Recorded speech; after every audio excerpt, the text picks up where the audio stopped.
बिस्मिल्लाहिर्रहमानिर्रहीम। अस्सलाम वालेकुम नाज़रीन, मैं हूं हशमत बलोच और आप देख रहे हैं अपना फेसबुक और यूट्यूब चैनल। नाज़रीन, अब से थोड़ी देर पहले पाकिस्तान तहरीक इंसाफ के चेयरमैन इमरान खान ने कौम से अहम खिताब किया। इस खिताब में इमरान खान ने कई सवालात उठा दिए और उसके साथ साथ इमरान खान पर वज़ीराबाद में जो हमला हुआ, उसके बाद JIT बनी, उस JIT रिपोर्ट के जो अहम नुकात हैं वो आज कौम के सामने रख दिए।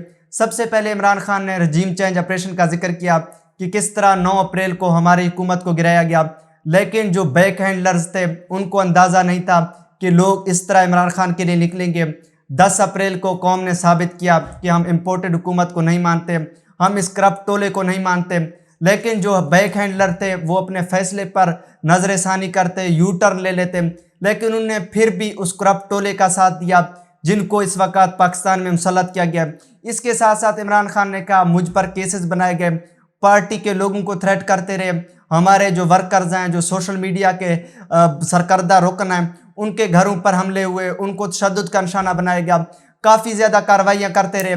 जब मैं इन चीज़ों से नहीं रुका, जो अगर मैं डर जाता, लेकिन मैं नहीं डरा, मैं मुसलसल मुख्तलिफ इलाकों में जलसे करता रहा, मुख्तलिफ शहरों में अपने मंशूर को लेकर लोगों के पास किया।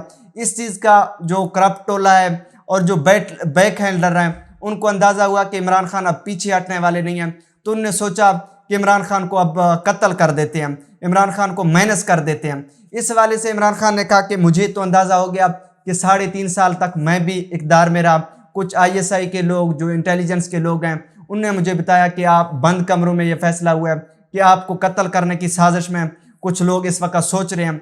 तो मैंने 2 जलसों में कौम को आगाह किया कि 4 लोग इस वक्त बंद कमरों में फैसला कर चुके हैं, मुझे कत्ल कर सकते हैं। इमरान खान ने कहा वो 4 लोगों को मैं अभी जानता हूँ, एक वीडियो बयान जो है वो रिकॉर्ड करके बैरून मुल्क भी भेजा है, ताकि खुदा न खास्ता अगर मुझे कुछ होता है लोगों को अंदाज़ा हो जाए कि वो बैक हैंडलर कौन है, जो असल इस वक्त बैकग्राउंड पर काम कर रहे हैं। उन लोगों का मैंने जिक्र किया उस वीडियो में। उसके साथ साथ इमरान खान ने कहा कि वो जो 4 लोग हैं, पहले उन्होंने सोचा कि इमरान खान को डायरेक्ट कत्ल कर देते हैं, लेकिन फिर ख्याल आया कि अगर हम इमरान खान पर इस तरह हमला करेंगे तो शायद ये इल्ज़ाम हमारे ऊपर आ जाए, तो इसलिए उनने एक प्री प्लान्ड साजिश के तहत, एक प्री प्लान्ड सोच के तहत एक मंसूबा बनाया कि इमरान खान को मजहबी जुनूनियत का नाम देकर किसी शख्स से कत्ल करवा देते हैं। इस हवाले से जो बैक हैंडलर हैं उन्होंने एक पिच तैयार किया। उस हवाले से सबसे पहले राना सनाउल्लाह सामने आए, जावेद लतीफ़, ख्वाजा आसिफ प्रेस कॉन्फ्रेंस करते रहे कि इमरान खान मजहब की तौहीन कर रहे हैं, इमरान खान इस्लाम के ख़िलाफ़ हैं। फिर वकार सती का एक वीडियो आया। इस हवाले से इमरान खान ने कहा कि मैं जानता हूँ वो कौन था, वो कौन लोग थे जो इस साजिश के पीछे थे। वज़ीराबाद हमले का इमरान खान ने कहा मुझे अंदाज़ा था, लेकिन मैं लॉन्ग मार्च को रोकना नहीं चाहता था, मैं लॉन्ग मार्च को लेके निकला। उस वक्त जब हमला हुआ, ये लोग बताते हैं कि एक नवीद सिर्फ एक मुलजिम है, लेकिन जब मुझे गोलियां लगी, मैं गिरा, तो मुझे मालूम हुआ कि ऊपर से भी फायर हुए हैं। इस बात का रिपोर्ट में वाज़े सबूत हैं, JIT में इस तरह के तमाम तर जो मामलात हैं वो साबित हो चुके हैं। इमरान खान ने इस चीज़ का जिक्र किया। उसके साथ साथ इमरान खान ने कई सवालात उठा दिए कि जो नवीद ने वीडियो बयान ने जारी किया वो कौन लोग थे जिन्होंने DPO को प्रेशराइज किया कि आप नवीद का, अभी तक मैं शौकत खानम अस्पताल पहुंचा नहीं था, उससे पहले नवीद का वीडियो पैगाम जारी हो गया। DPO को किसने मजबूर किया, आखिर वो पसे पर्दा कौन लोग थे। पंजाब में हमारी हुकूमत हो, लेकिन फिर भी DPO जो गुजरात हैं वो अपने मोबाइल SHO को देकर नवीद का वीडियो बयान रिकॉर्ड करता है और नवीद उसमें वाज़े तौर पर ये बोलता है कि मैं अकेला था, कोई और बैक पर मेरे लोग नहीं थे, ना कोई दीगर हमलावर थे। सिर्फ और सिर्फ इस चीज़ को जाहिर करना चाह रहे थे कि ये एक मजहबी जुनूनियत का मामला है, इसमें प्री प्लान साजिश नहीं है। इसके साथ साथ इमरान खान ने कहा कि ये जो लोग हैं, मैं अभी तक अस्पताल में था।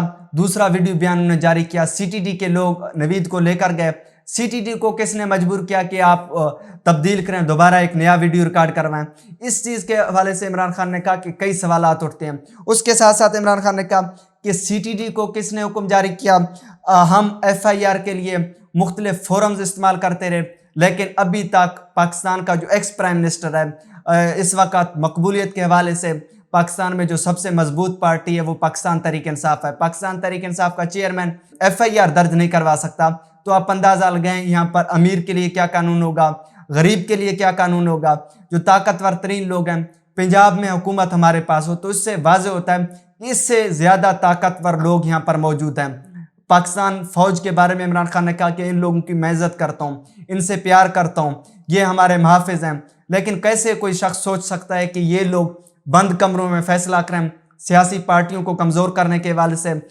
مجھے معلوم ہے یہ 3 سے 4 لوگ تھے جنہوں نے فیصلہ کیا۔ شہباز شریف، رانا ثناءاللہ تو ویسے کرمینل ہیں، لیکن یہ اس طرح کی حرکت نہیں کر سکتے تھے جب تک ان کو پیچھے سے سپورٹ حاصل نہ ہو۔ ان لوگوں کو کچھ لوگ سپورٹ کرتے رہے، پھر انہیں پری پلانڈ طریقے سے یہ سوچا کہ عمران خان کو سسٹم سے آؤٹ کر دیتے ہیں، عمران خان کو صفحہ ہستی سے مٹا دیتے ہیں۔ اس حوالے سے عمران خان نے کہا کافی زیادہ ایسے راز ہیں، اگر آپ پاکستان کی سب سے بڑی مضبوط پارٹی کے چیئرمین کو اس طرح راستے سے ہٹا دیتے ہیں تو ماضی میں اگر ہم دیکھیں 1971 میں کیا ہوا، 1971 میں سب سے مقبول پارٹی کے مینڈیٹ کو تسلیم نہیں کیا گیا تو اس کا خمیازہ، اس کا رزلٹ آپ نے دیکھا کہ پاکستان ٹوٹ گیا۔ اگر پھر آپ دوبارہ اسی طرح کی کوشش کرتے ہیں، مقبول پارٹی کو پیچھے ہٹانے کی کوشش کرتے ہیں تو اس کے نتائج مثبت آپ کو نہیں ملیں گے، بلکہ اس چیز کا نقصان پاکستان کو ہوگا۔ عمران خان نے آخر میں آج chief justice of Pakistan, supreme court of Pakistan سے اپیل کی، مطالبہ کیا کہ جو JIT رپورٹ ہے اس کو مد نظر رکھتے ہوئے آپ ان 3-4 لوگوں کو لازم بلوائیں تاکہ پاکستانی قوم کو یقین ہو جائے کہ یہاں پر امیر کے لیے اور غریب کے لیے ایک قانون ہے۔ اگر پاکستان کے سابق وزیر اعظم کو انصاف نہیں ملتا، وہ اپنا FIR نہیں درج کروا سکتا تو غریب لوگ کیا سوچیں گے؟ وہ جو ریڑھی والے ہیں وہ کیا سوچیں گے کہ ایک پاکستان کا سابق وزیر اعظم اپنا FIR نہیں درج کروا سکتا؟ طاقتور ترین جو لوگ ہیں وہ جو چاہیں وہ کر سکتے ہیں، لیکن عمران خان نے سپریم کورٹ آف پاکستان کو اپیل کرتے ہوئے کہا کہ آپ سے انصاف کی توقع ہے، آپ ہی انصاف دے سکتے ہیں، اس ملک کے جو لوگ ہیں ان کو ایک امید دے سکتے ہیں کہ پاکستان میں امیر اور غریب کے لیے، سویلین کے لیے اور ایک فوجی اہلکار کے لیے ایک ہی قانون ہے۔ یہ ناظرین عمران خان کا آج جو خطاب تھا، جو اس کا لب لباب ہے، یہی کچھ عمران خان نے آج کہا، اور اس کے ساتھ ساتھ عمران خان نے سوال یہ اٹھا دیے وہ کون آخر لوگ تھے جن نے DPO کو مجبور کیا، FIR کرنے سے روکے رکھا، حالانکہ پنجاب میں حکومت ہمارے پاس ہو، ایڈمنسٹریٹو جو عہدے ہیں وہ ہمارے پاس ہوں، لیکن پھر بھی ہم اپنا FIR نہیں درج کروا سکتے۔